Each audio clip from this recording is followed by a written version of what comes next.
We want satire to work. We want parody to expose those in power. We want comedy to be able to make a difference. Because when making real political change feels impossible as just an ordinary person, there's the promise of laughter, the potential of mockery, the hope that lowering the idea of those in power might lower the power itself. In short, we want to believe in the myth of the jester, the clever man hundreds of years ago who used his wit and skills of performance to critique nobles and royalty alike, a brave and witty fool dancing on the knife edge of danger in the court of kings who would behead traitors, but was so ignorant of the jester's true meaning that he's allowed to live. And yet, perhaps the most recognizable jester of all is this man, Stanczyk, a Polish court jester whose mythic image exposes how futile comedy might be in the face of power. He's seen as an intellectual, satirical performer, rising above the image of the jester as a bawdy prankster humiliated for his powerful master's entertainment. He had singular insights into the politics of the time, portrayed most infamously in this painting where he's seen despairing at the state of his home nation as the rich and powerful celebrate and dance behind him, seemingly unawares. He's endured as a symbol of critical nationalism and skeptical empathy. A love for Poland is what drives him to speak out against decisions of those in power that he sees are causing his country and its people to suffer. Looking at this image of him as a useless fool, unable to truly influence those dancing behind him, I have to wonder, is the jester's permission to keep mocking kings and nobles not, after all, a matter of their ignorance, but their knowledge? Their knowledge that in the end,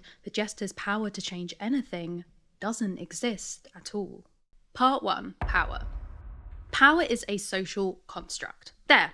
I said it, okay? But isn't everything a social construct nowadays? Trying to define power is like reading an entry in a dictionary under the word power. But we're better than that here. Because yes, I could just read from a dictionary or go through different ideas of power using dry political theory from dense, critical textbooks, but it's a couple of minutes into the video now and you're still here.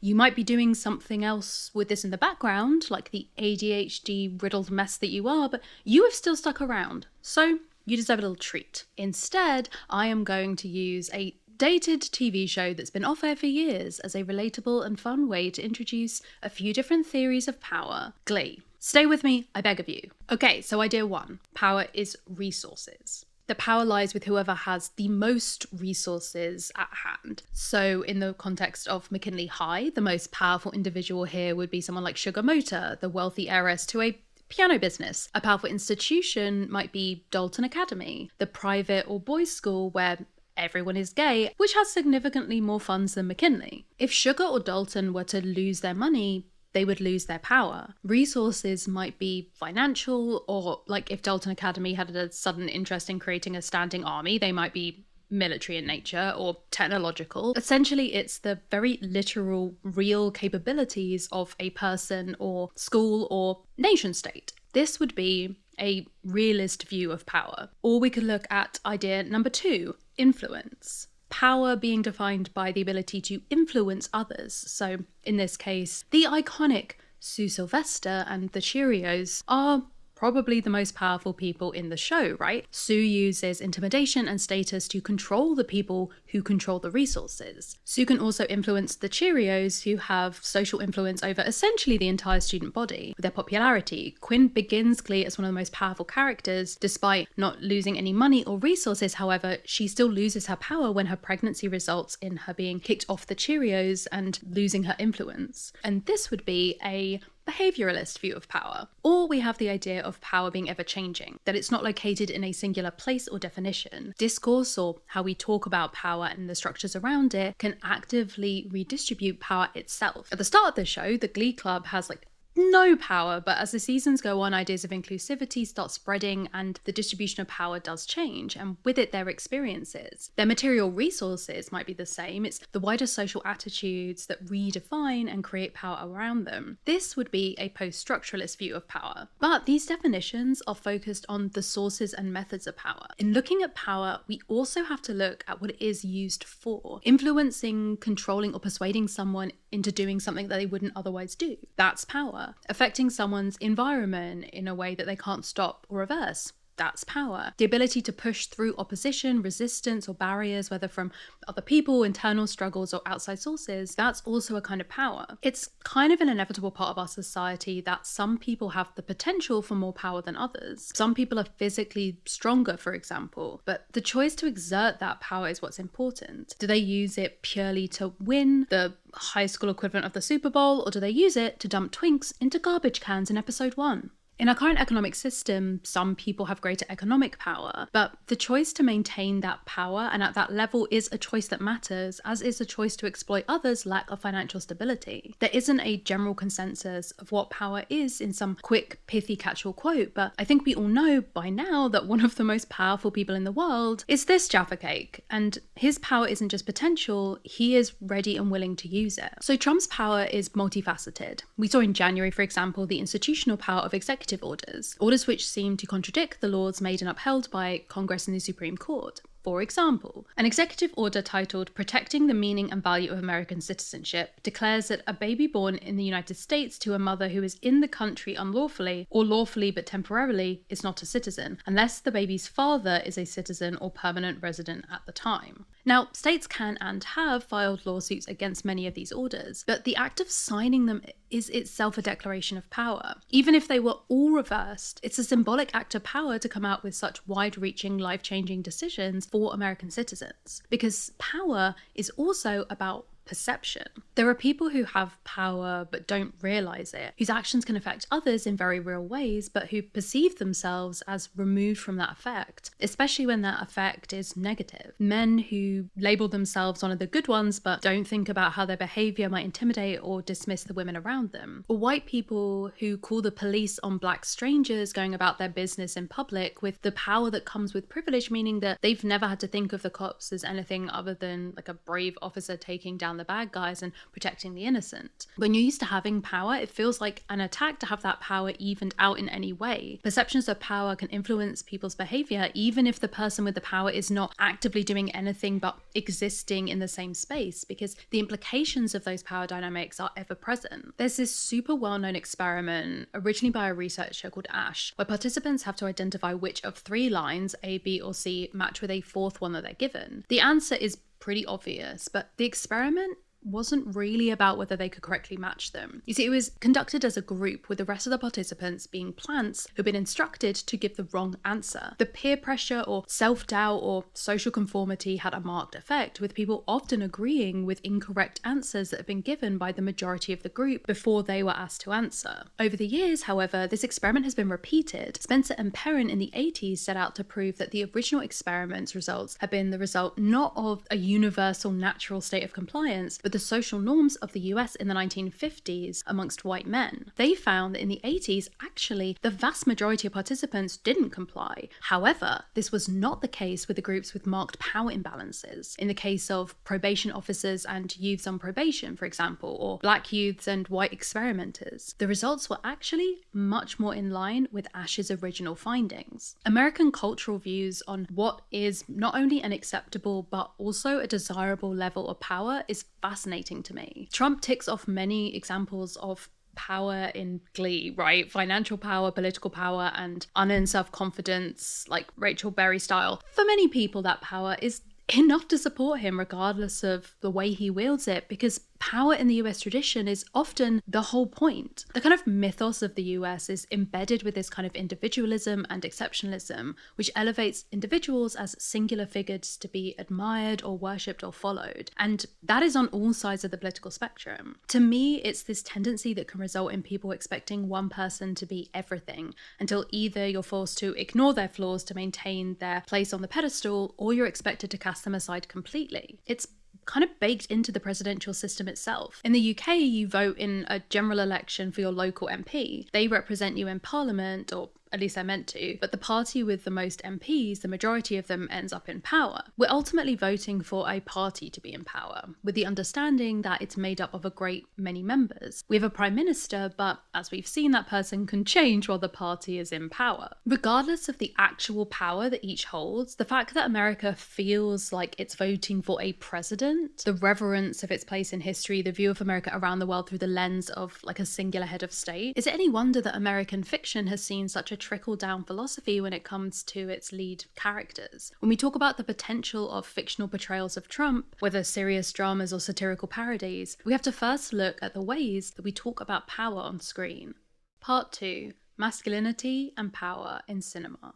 What it is to be a powerful character on screen is very often tied to gender. There's a difference in the way that we judge men and women, and their use, abuse, acceptance, rejection, or mere proximity to forms of power. The hard-boiled private eye, the action hero, the international super spy, the lone ranger, for God's sake. The quintessential image of a powerful American masculinity is an exceptional exception. The hero is a singular figure who gets the heterosexual girl and saves the heterosexual day. He can fight, he can outsmart, he can outsnark the bad guys. You see, Mr. Jason, main character Cowboy McClane-born, doesn't trust anyone or anything but his own wits and the bottom of a bottle of whiskey that's neither shaken nor stirred. His power is the perfect balance of physical prowess and social respect. Even if he's a maverick, he's hot enough, charismatic enough, or masculine enough for it to not matter to people who matter, the audience. A hero's power might not be deserved initially. It might be a moment of chance that thrusts them into the center of a story, but almost always by the end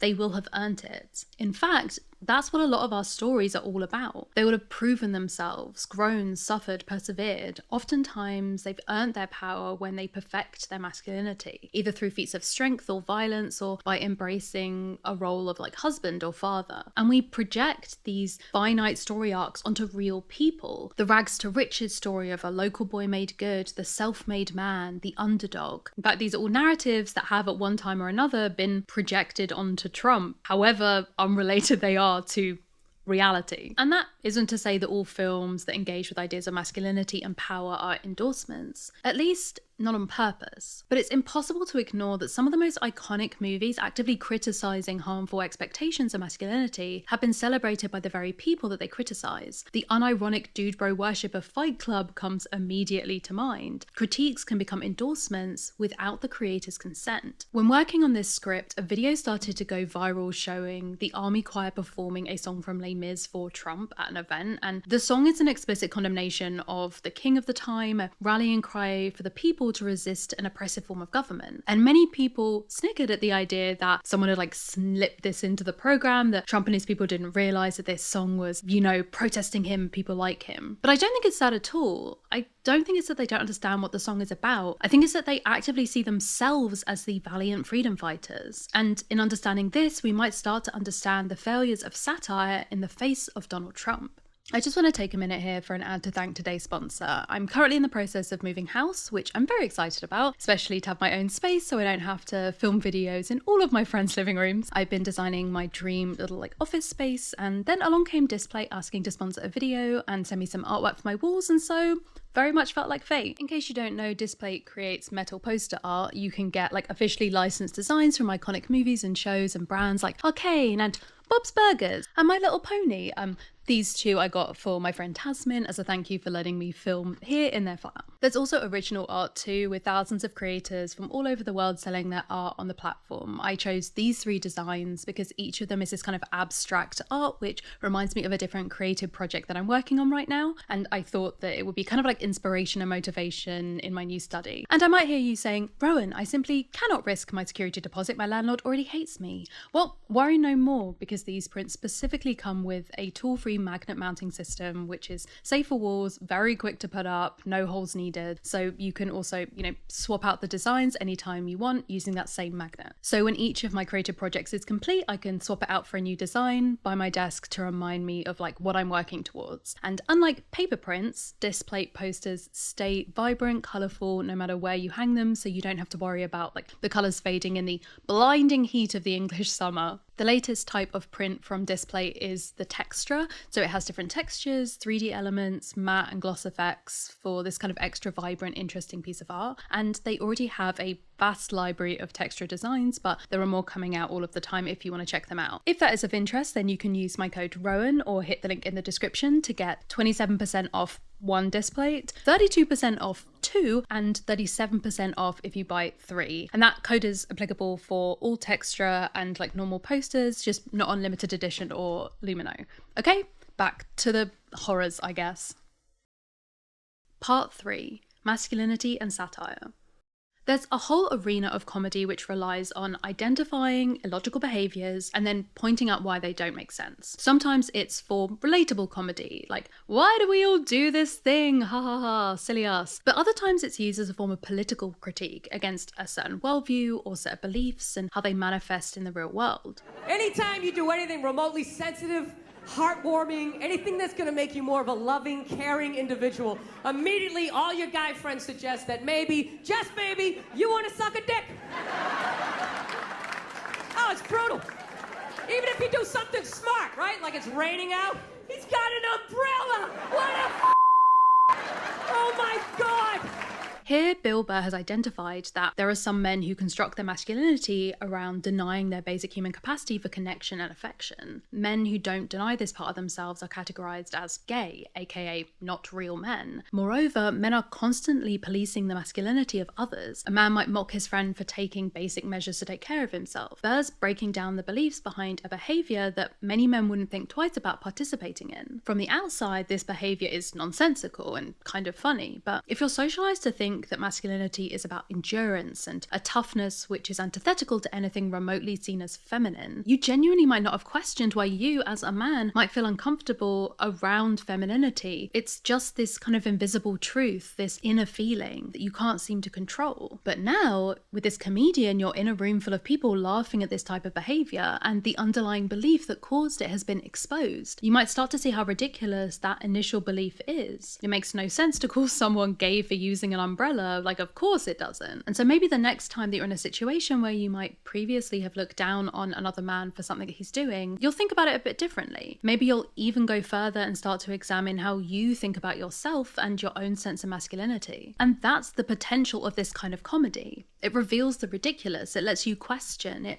lowers the stakes. And when we take that tactic and apply it to narratives and characters in full movies, we get satire. You can pick a topic, a genre, an individual event, and identify the tropes and ideas associated with it, then slightly change that context, scale, or tone, and suddenly you can't look at the original in the same way. Like, oh, you think James Bond is the epitome of a real man? Well, here's Austin Powers, and suddenly the suave flirtations become randy embarrassment. We see it today on social media, actually, with the recreating of thirst trap TikToks by men who aren't like chiseled underwear models, who do the exact same posing, and it tips both the remake and the original into the of comedy. Or maybe you think that men should have social and financial dominance over their romantic partners, like that's the natural state of the world. Well, here's Ken and Barbie saying the exact same thing. Or, oh, men are tortured genius artists. Well, here's Andy Samberg in Popstar Never Stop Never Stoppin', a movie that nobody watched but was actually very good. These films take masculine ideals and expectations of masculinity and challenge them in an entertaining way. While nobody really acts like Austin Powers or Ken O'Connor, some men do come pretty close, and their actions are grounded in a logic of masculinity that a lot of people do subscribe to. So then it stands to reason that the same could be done with Trump, right? Veep was one of the first comedies to explicitly create a satirical version of Trump through the characters of Jonah Ryan and occasionally Selena Myers. Timothy Simons, who plays Ryan, has said,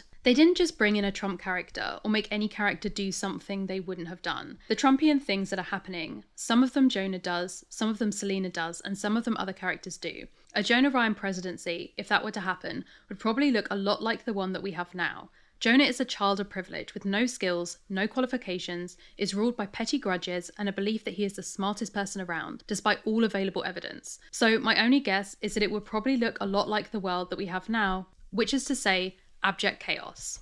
So my co-writer Isabel is a fan of Veep, but when talking about it for this video, she said that she had to acknowledge that in some ways this decision backfired. When Veep premiered, the characters felt like caricatures of politicians, but as the political world changed, in the words of Julia Louis-Dreyfus, Veep started to feel less like a comedy and more like a sobering documentary. Because no matter how crazy the show got, Trump would do something even crazier the next week. As a review in Vulture put it, "The fun of watching powerful people behaving with the clumsy selfishness of juice adult toddlers, though, loses some of its kick when a major US political party actually nominates one for president. Were he a Veep character, Donald Trump would be too outlandish to believe. As a real-life politician, he's that as well, but also a constant nagging reminder that these Maya folks maybe aren't so bad after all." So where does that leave us with effectively depicting and critiquing people like Trump on screen? Is there a way to depict him in an honest, thoughtful way that can't be misinterpreted by the public? Is it even possible to capture why someone like this is successful?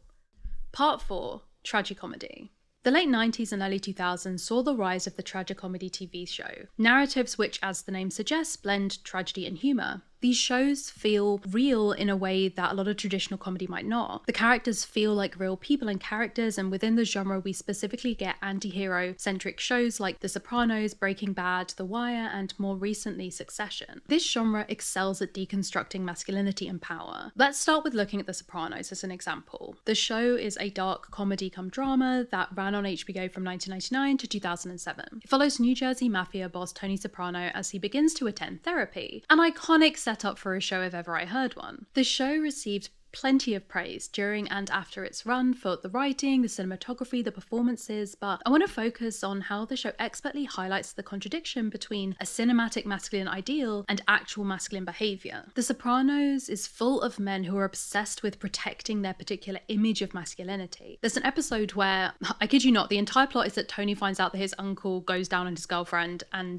that's a bad thing, because cunnilingus is obviously gay because it's like going down on a man. Never mind that Tony occasionally goes down on Carmela, or that we see other members of the mafia enjoy being penetrated by dildos, or, you know, being actually queer. The image of masculinity is what matters. If that shatters, then they lose their power. And the show makes it clear that this ideal image can only exist in fiction. The show continually contrasts itself to the Godfather franchise. The characters in The Sopranos adore the Godfather, despite its supposedly anti-mafia sentiment. Remember what we talked about earlier about Fight Club? The fact that the characters can't ever actually watch the films symbolized to me the disconnect between the ideals of the Godfather and the reality of the Sopranos and their lives and their behavior. While the film certainly doesn't endorse the mafia, they are aesthetically beautiful, and a lot of the characters come across as, I guess, noble in their own way. Don Corleone inspires respect and admiration from his colleagues, is loved by his family, has a good relationship with his wife and children. He acts with a kind of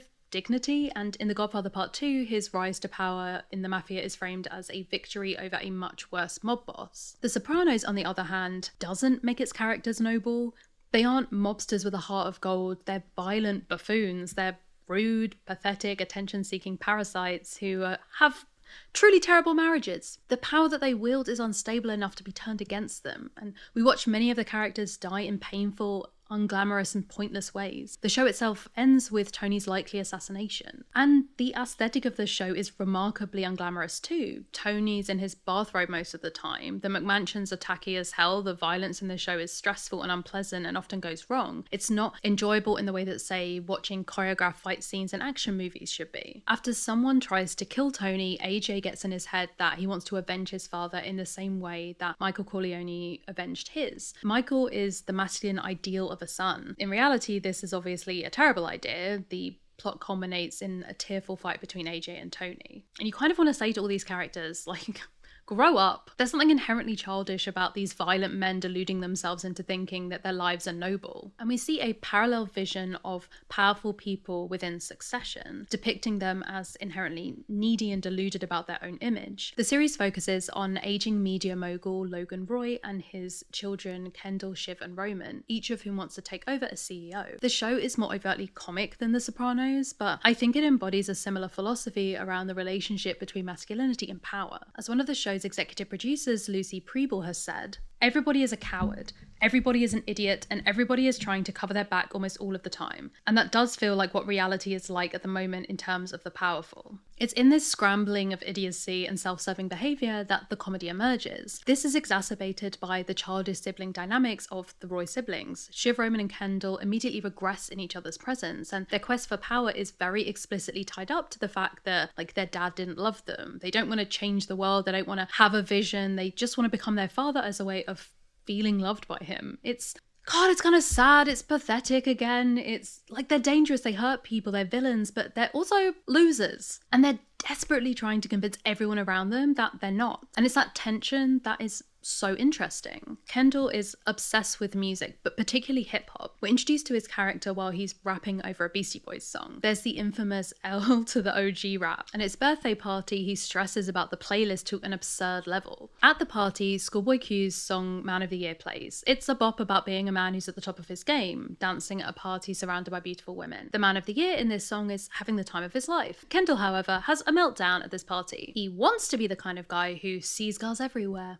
titty ass hands in the air. It's a party over here, but really it's my party, I can cry if I want to kind of life for him. And in the TV show The Boys, the central villain Homelander also has this tension between image and reality through much of his appearance in the show. The show is a satirical look at the superhero genre that also critiques many aspects of our current culture, from corporate monopolies to the rise of the alt-right. Homelander, created by a corporation, was raised in a lab by indifferent scientists. He was constantly forced to watch propaganda from the company itself fought, including movies of superhero Soldier Boy. Soldier Boy is this quintessential American figurehead superhero. Soldier Boy, or at least the idea of him, becomes an icon for Homelander. He believes, especially in the first few seasons, that if he can maintain a similar patriotic image, that he will be loved. In season 1, some of his most iconic evil moments, like letting a plane full of innocent people crash into the ocean, is driven by his need to protect that image. But unlike the Roy siblings, Homelander is explicitly a caricature of Trump. Showrunner Eric Kripke said in an interview that Homelander's always been a Trump analog for me. He has this really combustible mix of complete weakness and insecurity and just horrible power and ambition, and it's just such a deadly combo. Of course he would feel victimized that people are angry that he dated a Nazi. All he ever wants is to be the most powerful person he can be, even though he's completely inadequate in his abilities to handle it. So it's white male victimization and unchecked ambition. And those issues just happen to reflect the guy who, it's just still surreal to say it, was fucking president of the United States. And it's a bigger issue than just Trump. The more awful public figures act, the more fans they seem to be getting. It's a phenomenon that we wanted to explore, that Homelander is realizing that he can actually show them who he is and they'll love him for it. And we see this play out in the show's actual real-life audience. Believe it or not, Homelander has some unironic fans who got mad when the boys went woke. It's an example of the satire paradox, the way satirical characters can backfire, inspiring admiration instead of derision. We see this with Stephen Colbert, with Harry Enfield's Loads of Money, with Tina Fey's portrayal of Sarah Palin. The intent of the artist was clear. The art itself was pretty explicit, but still people continue to identify with it. Unironically, to me, people standing Homelander feels like a statement on media literacy in America rather than necessarily a failure on the part of the showrunner. As has been pointed out about even the original post 9/11 source material for the show, The Boys writer Garth Ennis has become known for tackling the illusion that America remains the moral compass of the world, as well as the dangers of unwavering patriotism when faced with facts. This isn't exactly hidden in The Boys either, as Vought International and The Seven have always been harrowing warnings about what happens when centralized power and one viewpoint rule above all. It's this lack of certainty over the interpretation of satire, mockumentaries, tragicomedies, and other genres of comedy that rely on elements of subtlety to succeed, which is arguably the greatest barrier to their use as political or social tools. I kept wondering as I researched this video, how might we use these lessons to create a movie about Trump? What would that look like? Can we find an equivalent piece of media about the kind of man that Trump wants to be and have him desperately try to emulate it, only serve to expose how he falls short, like The Godfather and The Sopranos? I think about the new Trump movie, The Apprentice. That's a drama rather than a comedy, focusing on the early years of Trump's career. To begin with, the film focuses a lot on the image of Trump as a loser, kind of awkwardly sitting alone in bars, desperately begging those more powerful than him for help. The beginning scene of the film is a half conversation, half speech that he's giving to his date, gushing about all the rich people in the same room as them. It's interested in the implied social humiliation of being seen as needy or pathetic or lacking, and specifically being seen as wanting to change that. The gap between where he currently is and where he aims for. And it feels fitting as a slight against the real man who loves to use loser as an insult. But I also think that this image of Trump at the start could be viewable as the image of a dreamer of the American dream itself. A classic rags to riches story with this start, even if he was never in rags to begin with. It's all about perception. It's all about interpretation. I genuinely believe that if you showed these initial scenes of the movie to a bunch of people who oppose Trump and a bunch who support him and told each of them that the film supported their viewpoint, they would be able to justify it. To some, it shows an inexperienced and privileged son of a rich family who's pathetically desperate for money and success at any cost. But to others, it would be a guy who has a vision, who is playing the game, who won't take no for an answer. Part 5. The Failures of Satire.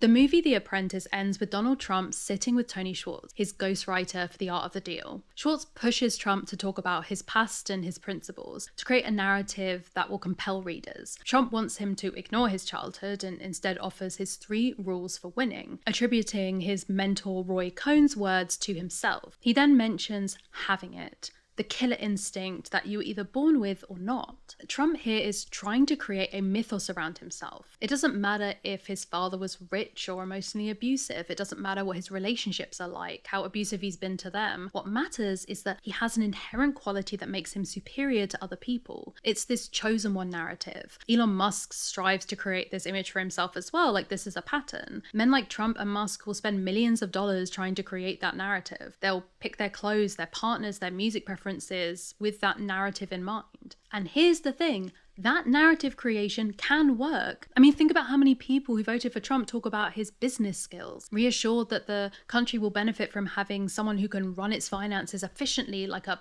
boss boy CEO, as if Trump hasn't had multiple businesses declare bankruptcy. It's like what I said at the start of the video about this Americanized idea of politics and power, of the intense individualism within a capitalist world. A powerful person is not just a person, they're a brand. Strong branding can convince the public of your competence, your consistency, and your trustworthiness, even if your brand itself is not being competent. Brand recognition is the most powerful thing. If we believe Trump is currently enacting policies, spreading rhetoric, and affecting international relations in a way that's dangerous, can we really use satire or tragicomedy or other forms of humour to undermine him, to criticise his actions? These genres have been used politically before. In fact, I would argue that there's something inherently political about them. But arguments about how far they should be used to engage with important and serious current discussions has existed just as long as they have. Probably the most extreme example of a figure whose inclusion in comedic media is a subject of debate is Hitler. The question of whether we can or should joke about him at all, or whether it serves only to disrespect the victims of his actions. Jojo Rabbit is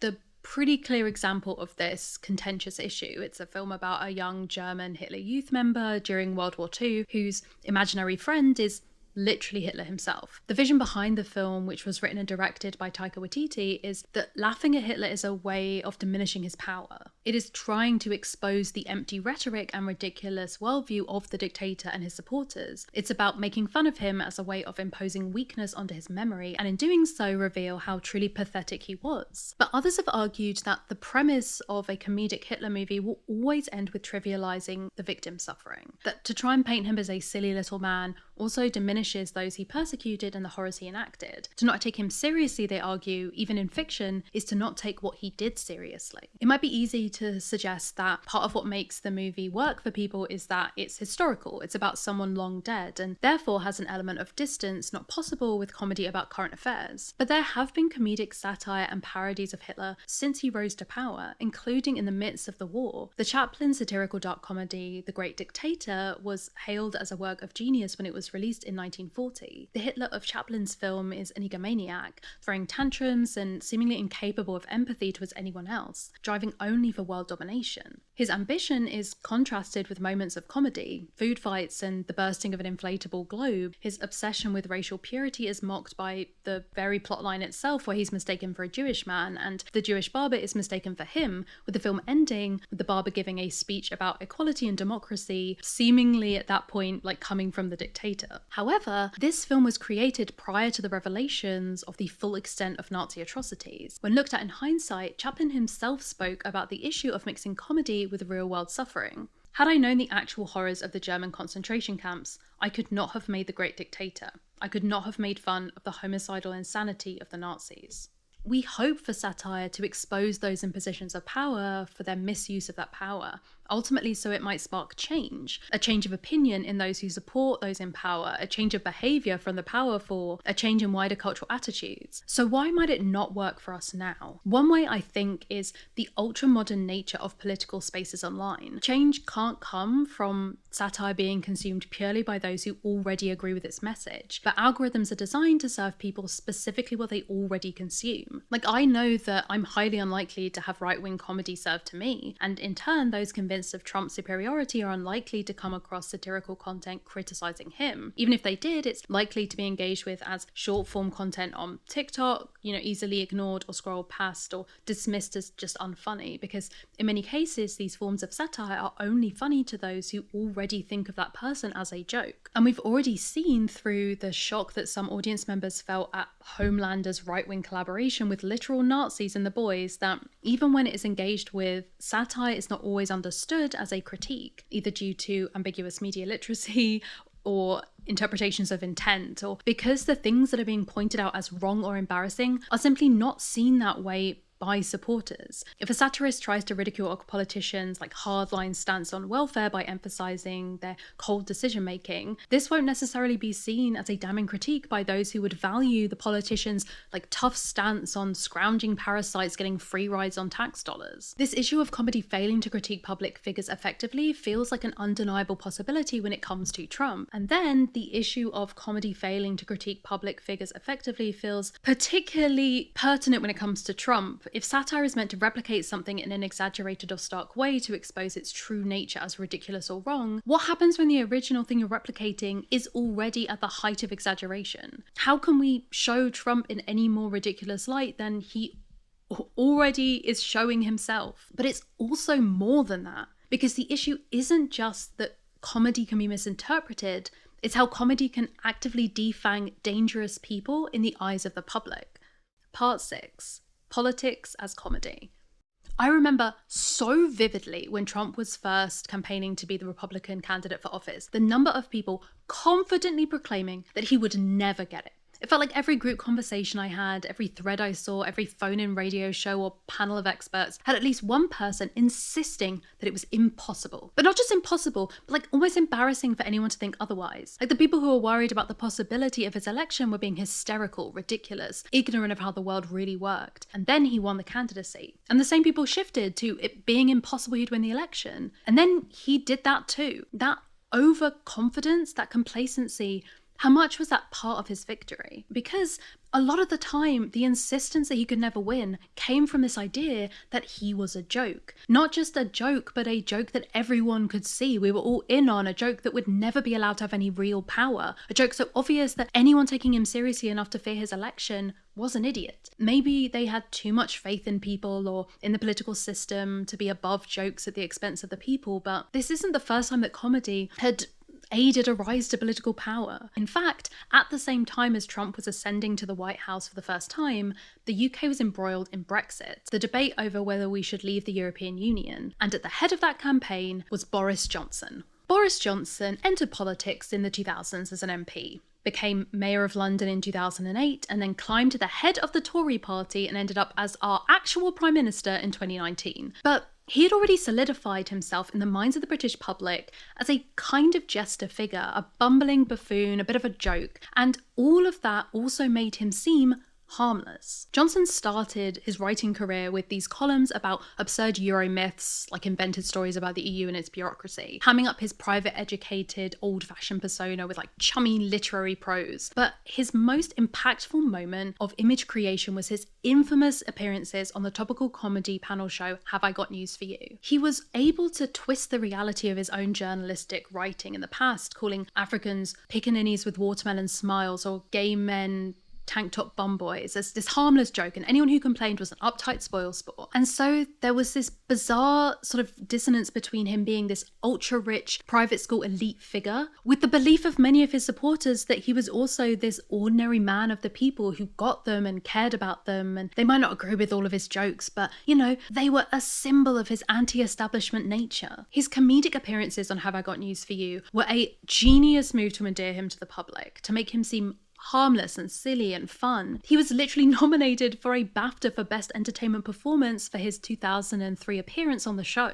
How can someone so silly be dangerous? How can something so ridiculous and laughable in one context be powerful in another? And so people underestimated him. More than that, he almost created a kind of comedy antibody by deliberately creating spectacle. How can we satirize something that already feels like satire? Johnson's appearances on the show often involved questions about his missteps and blunders. The show's content wasn't overtly trying to support him or his actions. In fact, you could argue the opposite. And yet he came out the other side a public figure popular enough to reach the highest position of power in the country. I see so many similarities between Johnson and Trump in this way. This sense of a comedic political figure transitioning from harmless jester to insidious bigot. Because in asking questions about how far critics of Trump might be able to use comedy against him, we need to acknowledge the way that Trump and his supporters are already using comedy to their own advantage. Trump supporters' brand of humor has itself become a marker of identity. Their alignment with this concept of anti-woke free speech comedy. They are themselves utilizing the idea of ridicule in comedy, using conservative ideas of what it is acceptable to be and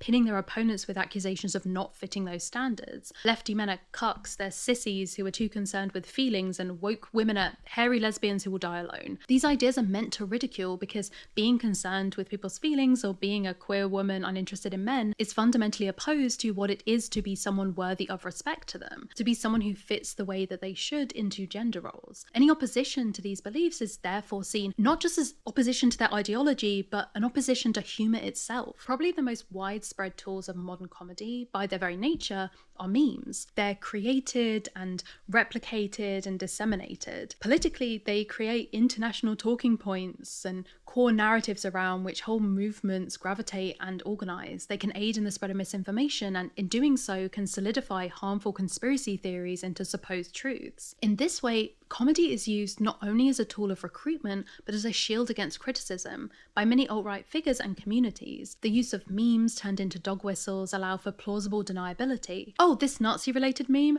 That's an in-joke, it's not that serious. Lighten up. Classic liberals trying to censor us. Ultimately, I think satire used against figures like Trump feels good to those already opposed to his actions. And when something feels good, we want to think that it's working, that it will make a difference, that it's enough. Laughter feels like relief, it's natural and easy, and I think we want fights for social justice or against political corruption or for real change to feel natural and easy too. But I stand by the title of this video. Satire won't save us. It hasn't in the past. And in fact, that same levity that laughter can bring has served to diminish the severity of the very real issues and acts of power that we want it to help fight. It's often eased the way for these powerful men and their supporters, made them seem sympathetic, kept them in the public consciousness, solidified their images as relatable and bold. We can't let ourselves become satisfied by the promise of the court jester as our saviour. While he performs in vain for an audience, who will simply tune him out and just continue dancing. Thank you so much for watching. If you would like to help support me make videos like this one, then as always, I will leave a link to my Patreon and my Ko-fi page in the description. There are a bunch of perks on my Patreon, including access to the Discord, recommendation lists of pieces of media, articles, movies, books to check out, and postcards, care packages. So yeah, have a look if you haven't already. It would mean a lot. And as always, I also would love to hear all your thoughts on the video, on the topics that I covered, on anything that I talked about. So please leave your thoughts in the comments, and until I see you next time, bye.